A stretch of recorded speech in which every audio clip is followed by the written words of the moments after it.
बिस्मिल्लाहिर्रहमानिर्रहीम। अस्सलामुअलैकुम। ताज 92 न्यूज़ के साथ मैं हूं नाइला भट्टी। नजर डालते हैं आज की खबरों पर।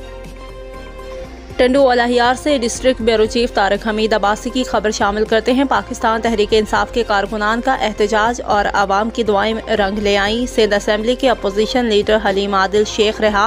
कारकुनान की जानिब से जश्न मिठाई तकसीम की गई। पाकिस्तान तहरीक इंसाफ के एडिशनल सेक्रेटरी एडवोकेट अली पल की जानिब से सिंध असम्बली के अपोजिशन लीडर हलीम आदिल शेख की रिहाई और बारिश मुतासरीन के हकूक खाने वाले अफसरान के खिलाफ तहरीक इंसाफ हाउस से पैदल मार्च हैदराबाद रवाना हुआ, जिसमें लेडीज कारकुनान समेत नौजवानों ने भरपूर शिरकत की।